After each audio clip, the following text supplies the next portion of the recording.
One of the things about being on YouTube is you get a lot of people telling you, oh, you need to be more safe. Got to be more safe. Got to be more safe. You know, if you work on a weed eater and you start it for a fraction of a second, where's your hearing protection, young man?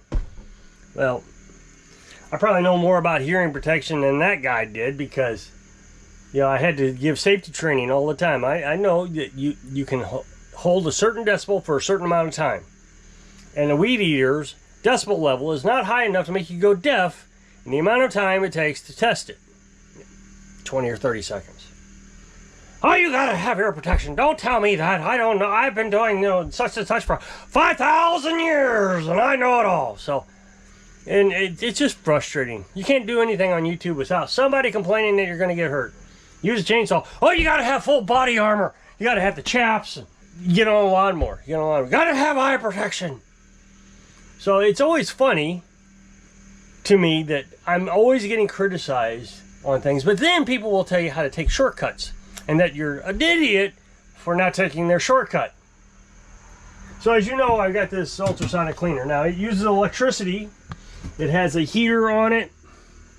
And what it does is it bubbles the water under some sort of, I don't know, pressure. And so yesterday I was telling you that it evaporated a lot more than I expected it to. Well, I was kind of doing some research on that and I realized what it is that bubbling action is under pressure. I don't understand it, so I'm not going to pretend I do, but that's why it's evaporating faster than what water would actually evaporate. Even if you were just boiling it, it wouldn't evaporate as fast as it does in here. At least that's my understanding. But it makes some sort of sense. So, as you know from the previous videos, I've been trying to find different solutions that I can use to clean the carburetors. Now this stuff here is $35 a bottle. It makes 8 gallons.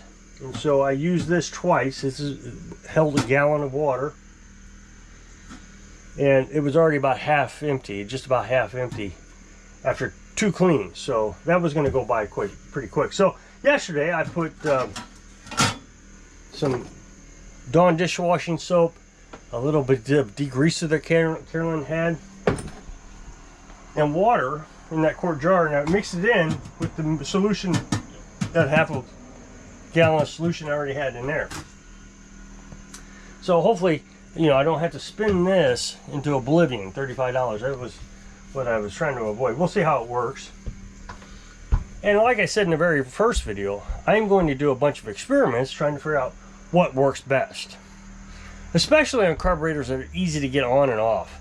If I had to do that on a Honda carburetor, I wouldn't do it. But, you know, these Briggs & Stratton and different things are pretty easy to get off. The plastic carburetors, pretty easy to get off. So,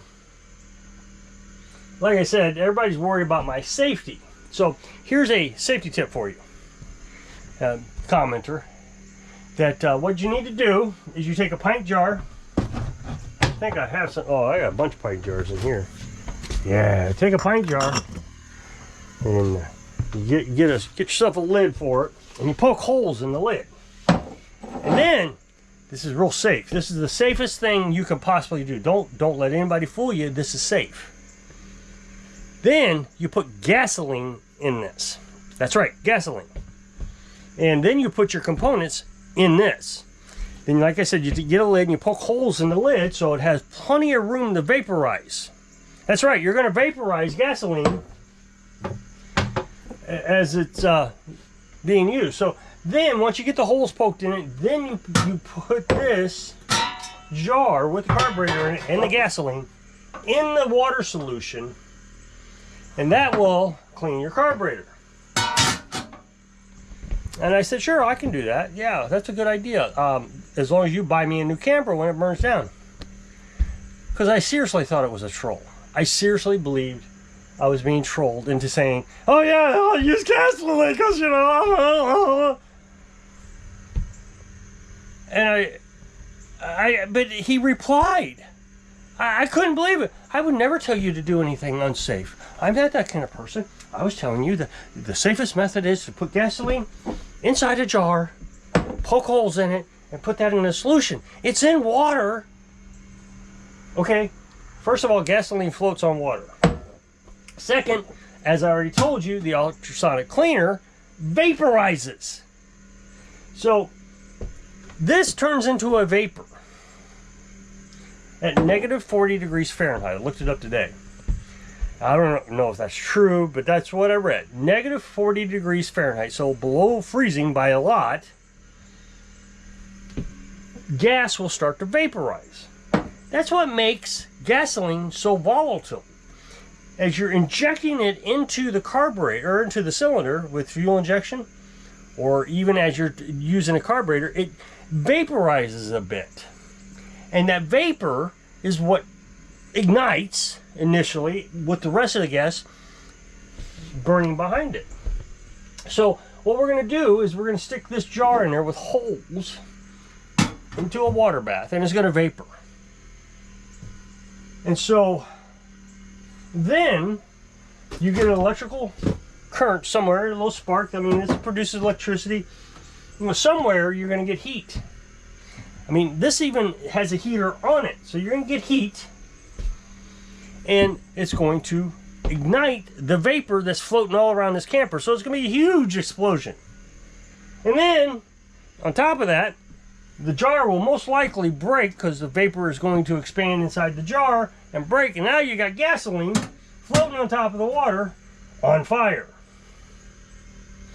Yeah, this is a really safe idea. I get so fed up with the commenters. I don't even know how to explain it. I mean, I just can't imagine people go around who are that dumb. Now, I know he's going to unsubscribe, and he's going to defend himself, and he's going to tell you how smart he is and how stupid I am. Okay, first of all, I have instructions.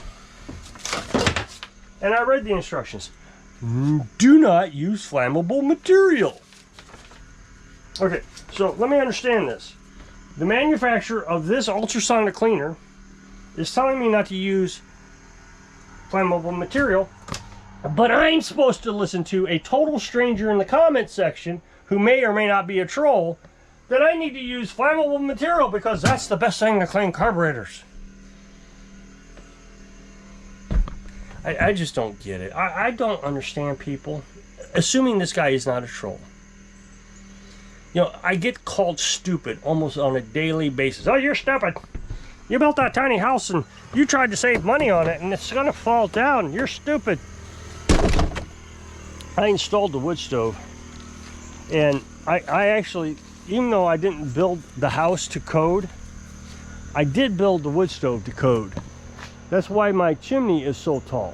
It looks very tall in comparison to the house, is because it had to be so many feet above the peak of the roof. And I mean, there was a lot of criteria. And I installed it as though I was a professional installing a wood stove. They would have to follow the same codes. Well, in the instructions, it says the EPA, I don't know, whoever it was, I don't remember. Federal government does not allow you to put a dampener in the chimney. Like in the olden days, you would put a dampener in the chimney to slow the burn or to increase burn. You're not allowed to do that with these EPA, I guess it is EPA wood stoves. You're not allowed to do it. And it's a code violation.